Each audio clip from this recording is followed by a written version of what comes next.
Why did Dolly Parton, one of the most successful songwriters in history, walk away from Elvis Presley, the king of rock and roll, when he wanted to record one of her songs? It's a question that sounds almost impossible. After all, this was Elvis, the man whose voice shook the world, who could take any song and turn it into a cultural phenomenon. And the song in question wasn't just any song. It was I Will Always Love You, the heartfelt ballad that Dolly had poured her soul into after parting ways with her mentor Porter Wagoner. In the early 1970s, when Elvis showed interest in recording it, Dolly was still young, still proving herself in a business dominated by powerful men. Yet in that defining moment, she faced a decision that would change the trajectory of her life and career forever. Picture it. The king of rock and roll wanted to sing her song. For most artists, it would have been the ultimate honor, a dream beyond measure. Elvis had the power to make songs immortal, to stamp them into history with his voice. Dolly, who grew up dirt poor in the Smoky Mountains and fought her way to Nashville with little more than talent and determination, must have felt like the stars had aligned. But then came the condition, a demand made by Elvis's manager, Colonel Tom Parker. Elvis would record only if Dolly signed away half of the publishing rights. For a songwriter who treasured every lyric she wrote, this was no small matter. What happened next shocked everyone. Dolly, heartbroken but unwavering, said no. She turned down Elvis Presley, a decision that kept her awake in tears at night, but one that preserved the integrity of her work and, ultimately, secured her legacy. This wasn't just about money. It was about respect, about protecting the very thing she had built her career upon.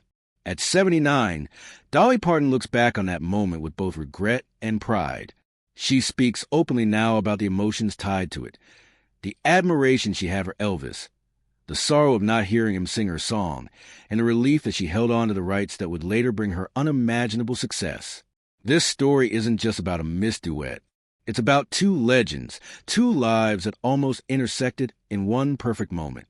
And as we retrace their journeys, from Dolly's Tennessee roots to Elvis's Memphis fame, we uncover not only what was lost, but what was reserved forever.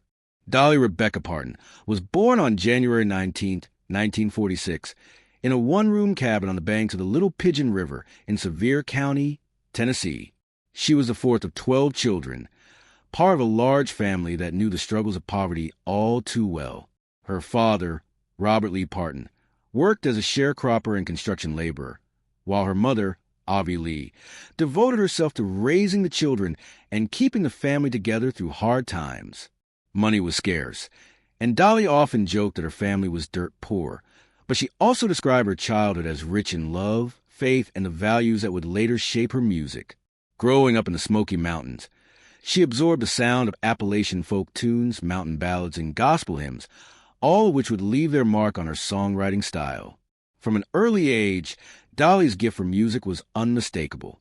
She began singing in church as a child, and by the age of 10, she was already performing on local radio and television programs in East Tennessee.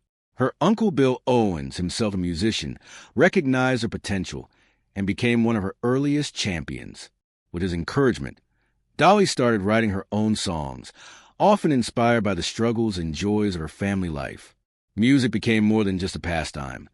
It was a way for her to dream beyond the confines of poverty and imagine a future that seemed almost impossible for a girl from the mountains. After graduating high school in 1964, Dolly wasted no time pursuing her dream. She moved to Nashville, the heart of country music, with little more than her guitar and a determination that set her apart. In Nashville, she faced the challenges that every newcomer endures, long days of rejection, skepticism, and competition. Yet her talent quickly began to shine. She signed with Monument Records, where she was initially pushed toward bubblegum pop, but she insisted her true calling was country. That determination soon paid off. Her first real breakthrough came with the song Dumb Blonde in 1967, a track that climbed the country charts and immediately showcased her wit and refusal to be underestimated. While the title suggested one thing, the lyrics revealed a woman who was anything but naive, sending a clear message that Dolly would not allow herself to be boxed in or controlled. Around the same time, her songwriting skills began attracting attention. She and her Uncle Bill wrote songs that were recorded by established country artists, proving that Dolly had a voice not only as a singer, but also as a storyteller. Even in these early years, Dolly showed a fierce instinct for protecting her work. She had seen how the industry could take advantage of young artists, especially women, and she vowed to hold on to her publishing rights whenever possible. That awareness of ownership, planted during her humble beginnings, would one day guide her through some of the toughest decisions of her career, including the moment when she would face Elvis Presley's request for one of her most personal songs. Elvis Aaron Presley was born on January 8, 1935, in a small shotgun house in Tupelo, Mississippi. His early life was marked by hardship, as his parents, Vernon and Gladys Presley, struggled to provide for their only child after the death of his twin brother at birth. The Presleys lived in poverty, but like Dolly Parton's upbringing in Tennessee, Elvis's childhood was filled with music. He was captivated by the hymns he heard in the Assembly of God Church, drawn to the raw emotion of gospel. He also absorbed the sounds of the blues from Beale Street in nearby Memphis and the country songs played on local radio. This blend of influences, gospel, blues, and country, would eventually become the foundation of his revolutionary sound. In 1948, the Presley family moved to Memphis, Tennessee, searching for a better life. The city was a vibrant crossroads of musical traditions, and young Elvis soaked it all in. After high school, he worked odd jobs while pursuing music, eventually recording a demo at Sun Records in 1953. The following year, his life changed forever. During a studio session with producer Sam Phillips, Elvis launched into an upbeat version of Arthur Crudup's That's All Right. The mix of country rhythm and blues phrasing was unlike anything people had ever heard. The song lit up local radio, and within months, Elvis became a regional sensation. By the late 1950s, Elvis had exploded into a national and then international phenomenon. His electrifying stage presence, swiveling hips, and powerful voice earned him the nickname Elvis the Pelvis and cemented his status as America's first true rock and roll superstar. Songs like Heartbreak Hotel, Hound Dog, Don't Be Cruel, and Jailhouse Rock dominated the charts. He appeared on television shows that drew record-breaking audiences and starred in films that showcased his charisma. Elvis wasn't just a singer. He was a cultural revolution, challenging conservative norms and captivating a generation of young fans. At the height of his fame, Elvis was drafted into the U.S. Army in 1958. His 2 years of service, spent mostly in Germany, slowed his career but didn't diminish his popularity. When he returned in 1960, he shifted toward Hollywood, starring in a string of musical films. While these movies were commercial successes, critics often dismissed them as formulaic, and Elvis himself grew frustrated with being confined to lightweight roles.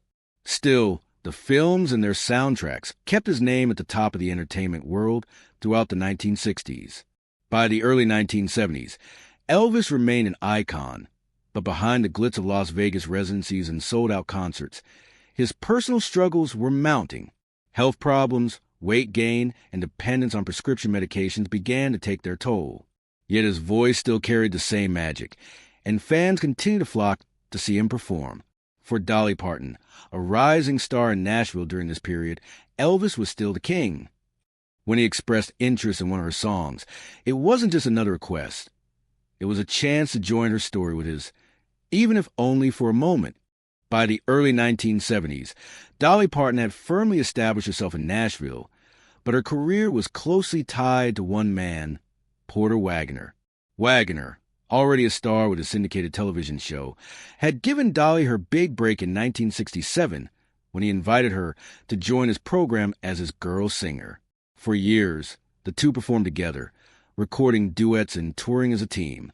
Their partnership was hugely successful, but it came at a cost.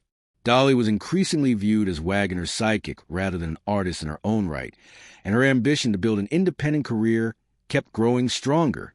By 1973, the tension between them had reached a breaking point. Dolly made the difficult decision to leave Porter's show and strike out on her own. Knowing how much she owed him, Dolly wanted to express her feelings in the one way she knew best, through a song. Late one night, she sat down and wrote, "I Will Always Love You."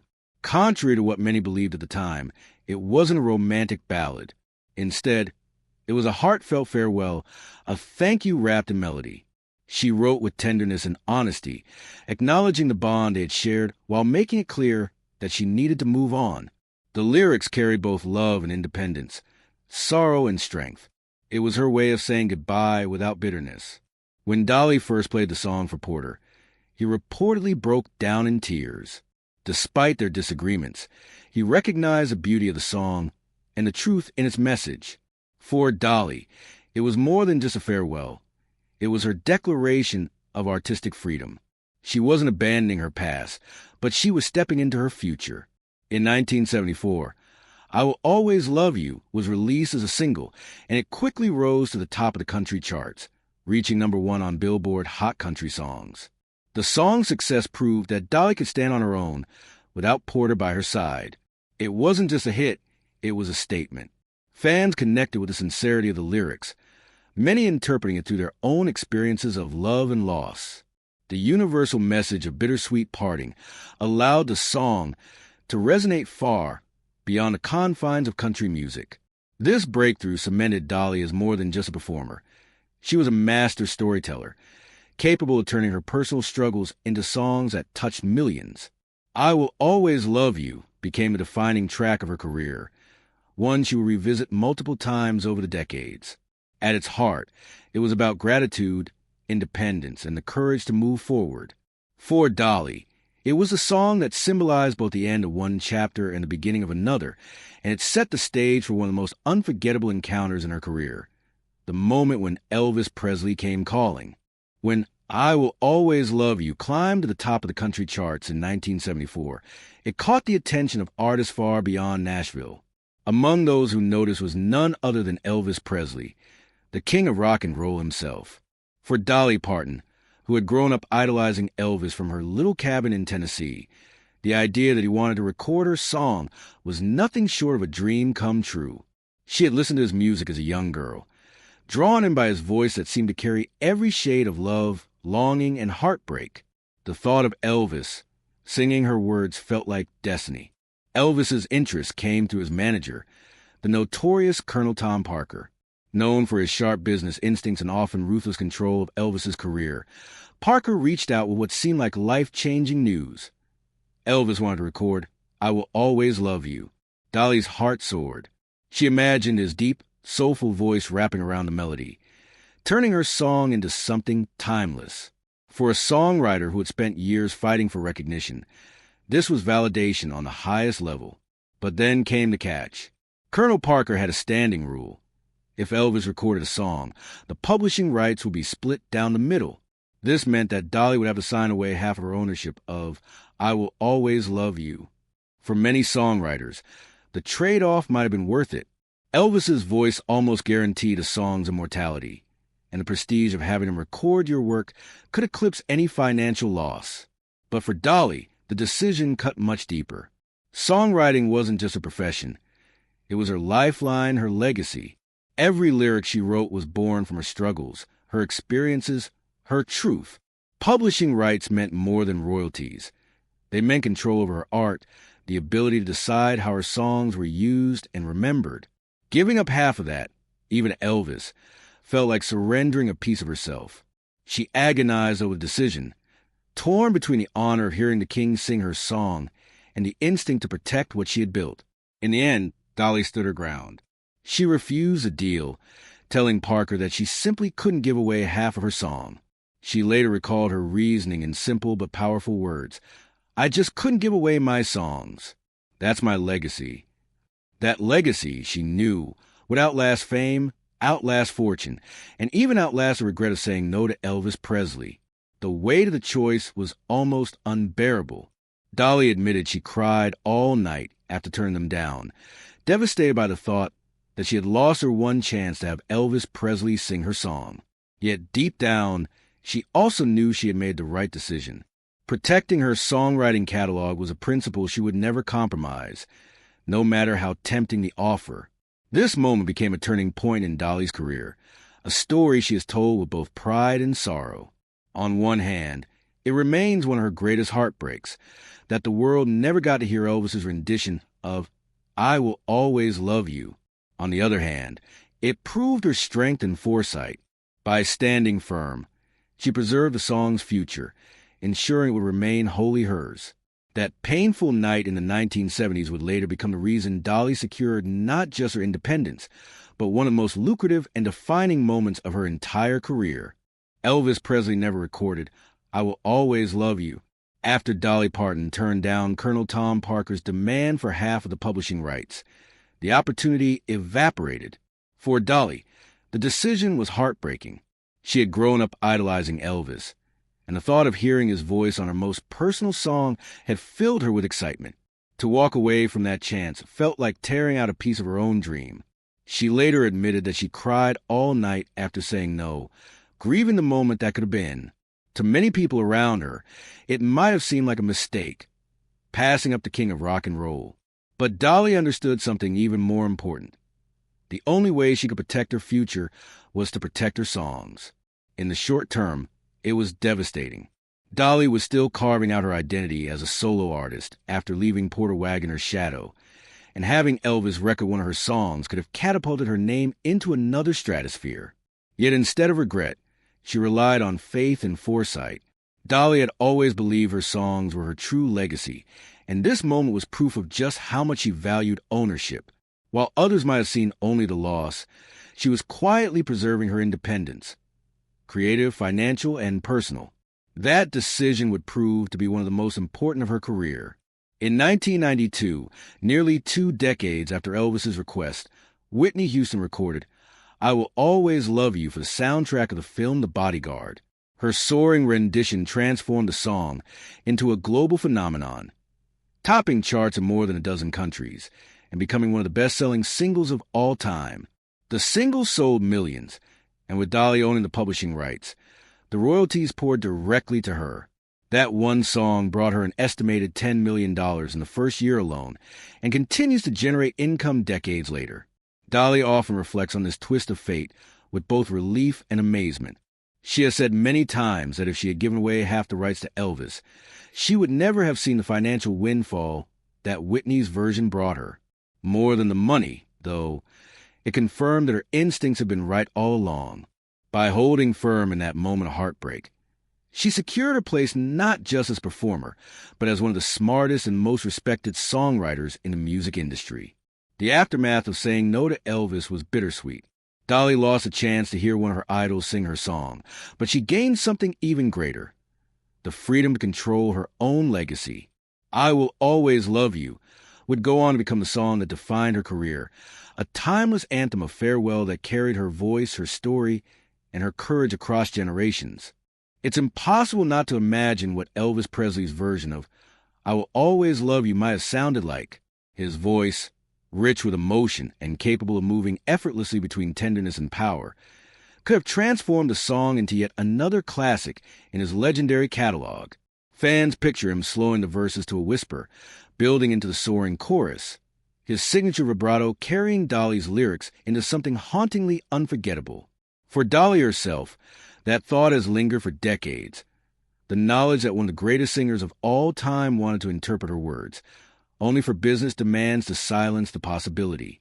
Dolly has never hidden her admiration for Elvis as a performer. She grew up watching him redefine music, blending gospel, country, and rhythm and blues into a sound that electrified audiences.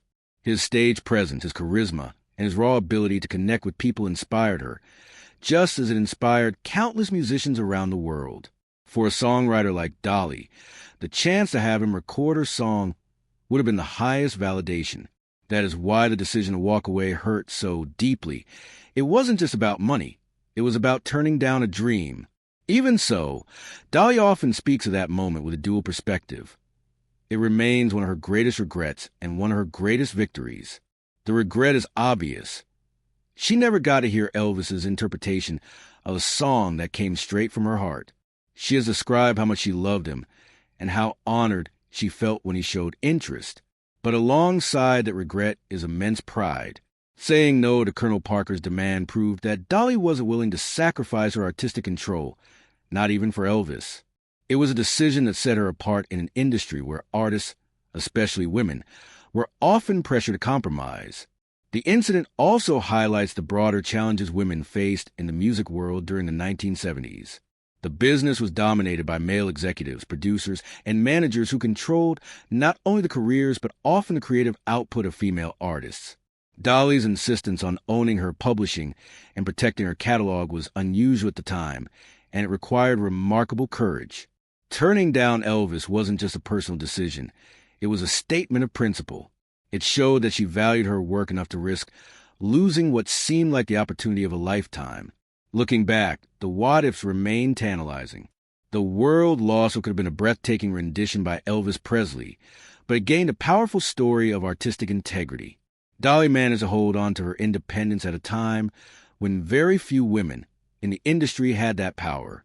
In doing so, she not only shaped her own destiny, but set an example for future generations of artists who would learn from her courage. The Miss duet became a symbol of both loss and triumph, a reminder that sometimes the hardest choices can also be the most defining.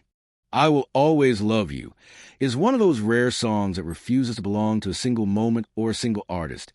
It has lived many lives, each time carrying a new layer of meaning. For Dolly Parton, it was born out of a deeply personal decision to part ways with her mentor Porter Wagoner in 1973. When she first recorded it in 1974, the song shot straight to the top of the country charts, a bittersweet farewell delivered with grace rather than bitterness. It wasn't just a hit. It established Dolly as more than a performer. She was a songwriter with the ability to capture universal emotions in the simplest words. Over the years, Dolly would return to the song again and again, almost as if checking in with it at different stages of her life. In 1982, she re-recorded it for the film The Best Little Whorehouse in Texas, and once again it climbed to #1 on the country charts, proving its staying power nearly a decade later. A few years after that, she joined forces with country star Vince Gill for a duet version that introduced the ballad to yet another generation of listeners. Each rendition carried the same heart at its core, but with subtle differences that reflected Dolly's growth as both an artist and a woman. Then came Whitney Houston. In 1992, for the blockbuster film The Bodyguard, Houston reimagined I Will Always Love You with her soaring, powerhouse vocals. The result was nothing short of historic. The song spent 14 weeks at #1 on the Billboard Hot 100, an unprecedented run at the time. It topped charts in countries around the globe and became one of the best-selling singles in music history. For millions of people, Whitney's version became the definitive take, a song of heartbreak and devotion so powerful it transcended genre and generation. And yet, every time it played, it also carried Dolly's songwriting genius at its core. The success of Houston's version did more than bring Dolly royalties. It transformed the song into a global anthem. What had begun as a personal farewell to a mentor grew into something far larger, a universal expression of love, loss, and letting go. It became a song played at weddings, funerals, and goodbyes of every kind. For Dolly, that transformation was a source of deep pride. She has often said that while she might not have been the one belting it on stage in sold-out arenas, she was the one who wrote the words, and that ownership mattered most. Still, despite all the success and reinventions, Dolly has admitted she always wished Elvis had been able to sing it. In interviews, she recalls the day she turned down Colonel Tom Parker's terms with both sadness and conviction. Hearing Elvis interpret her words, she believed, would have been one of the great musical pairings in history. That longing never truly left her, even as the song brought her unimaginable success in other forms. Today, the legacy of I Will Always Love You is inseparable from Dolly Parton's identity as an artist. It is proof of her songwriting brilliance, her business acumen, and her refusal to compromise.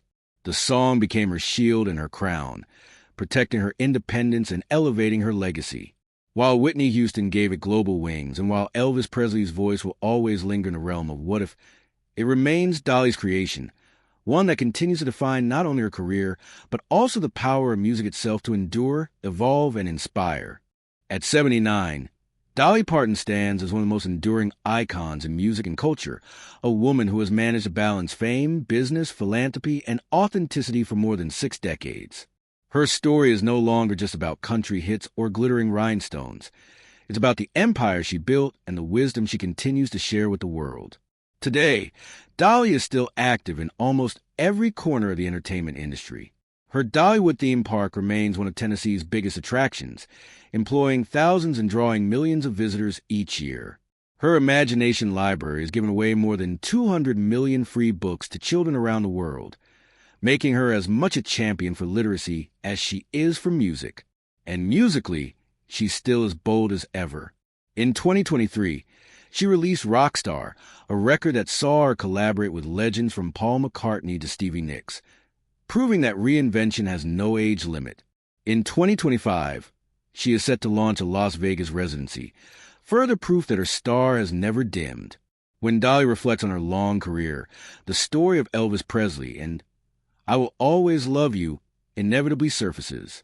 It remains one of the defining crossroads of her life, a moment when her heart wanted one thing, but her instincts told her another. She often uses a story to remind young artists of the importance of protecting their work. Songs, she explains, are not just words and melodies. They are pieces of the artist's soul and, for songwriters, often their greatest source of security. That's my legacy, she has said many times. Her choice to hold on to the publishing rights wasn't just about money. It was about respect for her own art and the generations who would connect to it. Yet what makes Dolly remarkable is that she has never spoken of Elvis with bitterness. Quite the opposite. She talks about him with the same admiration and awe she felt when she was a young girl growing up in Tennessee. She loved his voice, his charisma, and the way he could make an audience feel like he was singing only to them. She has described the disappointment of not hearing him sing her song, but she never lays blame at his feet. In her telling, the barrier wasn't Elvis himself, but the demands of Colonel Tom Parker, who insisted on owning Parker Publishing. For Dolly, the respect and affection she held for Elvis never faded. Her reflections are tinged with both regret and pride. The regret is natural. Imagine what history might look like if Elvis had recorded one of the most beloved songs of all time. Music lovers everywhere mourn the what if that will never be answered, but the pride runs just as deep. Standing her ground against one of the most powerful figures in music history proved that Dolly was more than just a pretty face with a sweet voice. She was a woman with backbone, foresight, and courage in an industry that often denied women all three. At 79, Dolly embodies both sides of the story. The dreamer who adored Elvis Presley and the businesswoman who understood the value of self-respect. She tells the story not to dwell on the past, but to inspire others to believe that protecting your art and your integrity is worth every tear and sacrifice. In doing so, she reminds us that even regrets can be victories, and that legacy isn't just what you create, but what you refuse to give away. By the mid-1970s, Elvis Presley was still the king of rock and roll in the eyes of millions, but behind the curtain his life was becoming increasingly troubled. Years of grueling tours, prescription drug dependency, and personal turmoil were beginning to take a toll on his health. His once lean frame grew heavier, his performances became more erratic, and his energy seemed to waver from night to night. And yet, even in decline, Elvis remained one of the most magnetic performers in the world. Crowds still filled arenas, and in Las Vegas, where he staged countless residencies, his name alone could sell out showrooms night after night. For fans, simply being in his presence was enough. He was Elvis, and that aura never faded. Though critics noted his struggles, there were still moments of brilliance that reminded people of why he had become a legend in the first place. His voice, though sometimes strained, could still shake an audience to its core when he poured his soul into a ballad. Songs like My Way and Unchained Melody from his final years carried a poignancy that seemed to foreshadow his own battles. Even at his lowest points, Elvis never lost his ability to connect with the emotions of the people who loved him. Tragically, his body could not withstand the lifestyle he had been living. On August 16, 1977, Elvis Presley died at his home, Graceland in Memphis, at just 42 years old. The news sent shockwaves around the world. Fans wept openly in the streets, and for many, it felt as if an entire era had ended. Elvis was more than a musician. He was a cultural phenomenon, someone who had changed the landscape of popular music forever. His death left behind not only a catalog of unforgettable songs, but also the haunting sense of what more he might have created if he had lived longer. For Dolly Parton, Elvis's passing carried a personal note of sadness. She has often spoken about her admiration for him, and in the years since, she has reflected that she wished he had lived longer, not just for his fans, but for the music itself. She has imagined what might have been if their paths had crossed again, if Elvis had recorded "I Will Always Love You" or perhaps another of her songs. That sense of unfinished business is one of the many lingering what-ifs in both of their stories. Elvis's final years were a portrait of both triumph and tragedy. He remained one of the most beloved performers on the planet, but the struggles that consumed him ultimately cut his life short. For Dolly, his absence is a reminder of how fragile even the brightest stars can be. While the world lost Elvis far too soon, his influence has never dimmed. And for Dolly, the dream of hearing him sing her song will always remain a bittersweet longing, a wish forever left unfulfilled. Two Southern legends, born a decade apart, carved their names into music history in very different ways. Yet their paths nearly converge in one unforgettable moment.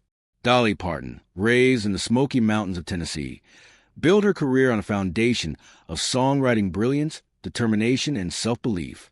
Elvis Presley, born in Mississippi and raised in Memphis, became the face of a cultural revolution, blending gospel, country, and rhythm and blues into a sound that reshaped the world. For a brief moment in the 1970s, their stories nearly fused together through one song, "I Will Always Love You." That collaboration never happened, and in the decades since, it has become one of music's most enduring what-ifs. The thought of Elvis, with his deep, aching voice, delivering Dolly's words is tantalizing, yet the reason it didn't happen is equally compelling.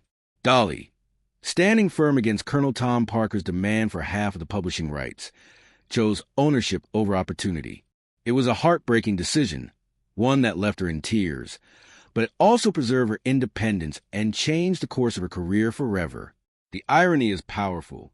By turning down Elvis, Dolly kept control of the very song that would later transform her life. When Whitney Houston recorded "I Will Always Love You" in 1992, it became one of the best-selling singles in history, earning Dolly not only enormous financial rewards, but also cementing her reputation as one of the greatest songwriters of all time.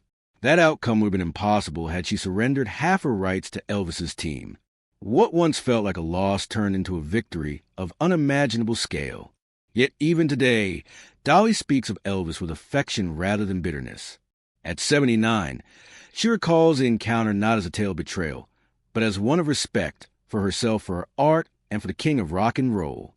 She still wishes the world could have heard Elvis sing her song, but she also knows that the story of "I Will Always Love You" has grown even larger because of the choice she made. The song carries with it not just Dolly's resilience, but also Elvis's eternal presence, his ghost lingering in the very idea of what could have been. In the end, this story is not about mischances, but about legacy and respect. Elvis Presley will forever be remembered as the revolutionary who transformed popular music. Dolly Parton will forever be remembered as the woman who fought for her songs and built an empire from them. Together, their near collaboration represents the delicate balance between dreams and principles, admiration and independence. Sometimes silence doesn't come from bitterness. It comes from truth, from knowing when to walk away, and from honoring both yourself and those you admire. Dolly Parton, at 79, finally shared her truth about Elvis, not to stir controversy, but to remind us that respect, both for others and for yourself, is the greatest legacy of all.